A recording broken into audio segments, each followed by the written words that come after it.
సీతాకోకచిలుక నుండి మనం నేర్చుకునే అద్భుతమైన జీవిత పాఠం విలువ ఎంతో తెలుసా? వెలకట్టలేనిది. నిజం చెప్పాలంటే తాను అందమైన సీతాకోకచిలుకగా మారడానికి చేసే ప్రయత్నంలో, అలా మారే క్రమంలో సగం జీవితకాలం అయిపోతుందట.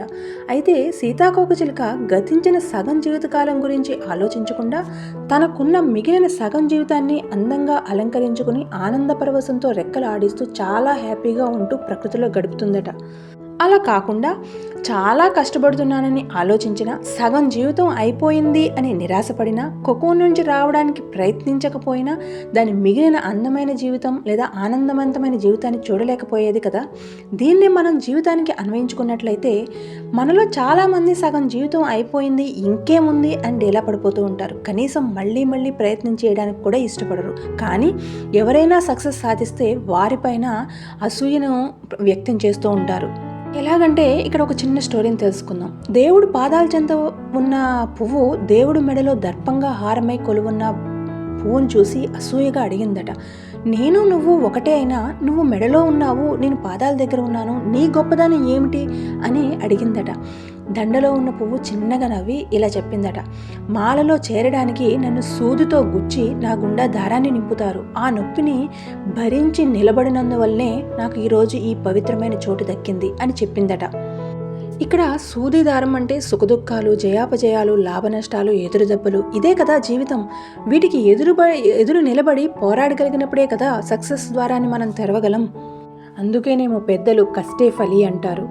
అయితే అలాగే మనం కష్టపడకుండా జీవితం ఆనందంగా కావాలని కోరుకోవడం ఎంత తప్పో, ఇతరులు మనల్ని సహాయం అడగకపోయినా వారి జీవితాల్లోకి దూరి సాయం చేయడం కూడా వారికి నష్టాన్నే కలుగజేయడం అవుతుంది. అది ఎలాగంటే మరొక చిన్న స్టోరీ ద్వారా తెలుసుకుందాం. ఒక వ్యక్తి సీతాకోకచిలుక కోకోన్ నుండి బయటకు రావడానికి చాలా కష్టపడుతూ ఉండడం చాలా గంటల తరబడి గమనిస్తూ ఉంటాడు. ఆ చిన్న రంధ్రం నుంచి సీతాకోకచిలుక బయటపడడానికి శ్రమ పడడం చూసి దానికి సహాయం చేయాలని ఆలోచించి కత్తెరతో చిన్నగా కట్ చేస్తే సీతాకోకచిలుక బయటకు వస్తుంది కదా అని ఆలోచించి ఆ విధంగా చేస్తాడు. అలాగే సీతాకోకచిలుక శరీరం చిన్నగా ముడతలు పడి రెక్కలు నలిగిపోయి ఉంటాయి, బలహీనంగా మారిపోయి ఉంటాయి. ఎందుకంటే తను బలవంతంగా కత్తిరించడం వలన. సీతాకోకచిలుక ఎంత ఎగరాలని ప్రయత్నించినా అది ఎగరలేకపోయింది. అసలు విషయం ఏంటంటే కోకోన్ నుండి అనే చిన్న రంధ్రం నుండి బయటపడే ప్రయత్నమే సీతాకోకచిలుక రెక్కలను బలంగా తయారు చేయడానికి సహాయపడుతుంది. మనిషి జోక్యం వలన ఎగరలేని స్థితికి చేరుకుంది. ఇక్కడ సీతాకోకచిలుకే కాదు, మనం ఇతరులకు చేసే పని కూడా ఇలానే ఉంటుంది.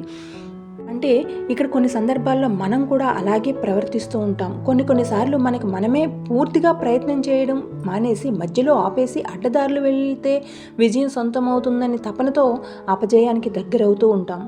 ఫ్రెండ్స్, కష్టపడకుండా ఎదురు దెబ్బలు తినకుండా ఫలితం ఆశించడం ఎంతవరకు సమంజసం అంటారు? అలా అని ఎవరికీ చిన్నప్పుడే అన్ని విషయాల మీద పరిజ్ఞానం రాదు కదా. మన జీవితకాలం ఎప్పుడూ నిత్య విద్యార్థులమే. అలా ఉంటేనే పాఠాలు, గుణపాఠాలు నేర్చుకుని మంచికి చెడుకి మధ్య తేడా తెలుసుకోగలుగుతాం. అలా తెలుసుకునే క్రమంలో రాటు తేలుతాం. ఫ్రెండ్స్, కష్టాలు ఎప్పుడూ నష్టాలు కావు. అవి మన జీవితాన్ని బలంగా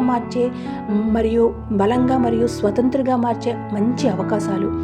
మనం తిన్న ఎదురు దెబ్బల నుండి పాఠాలు నేర్చుకుని వాటిని అవకాశాలుగా మార్చుకుని రంగు చీరలు కట్టుకుని హాయిగా ఎగురుతున్న సీతాకోకచిలుకల వలె ఎగిరే అవకాశం కోసం అలుపెరుగక ప్రయత్నిద్దాం, విజయం సాధిద్దాం.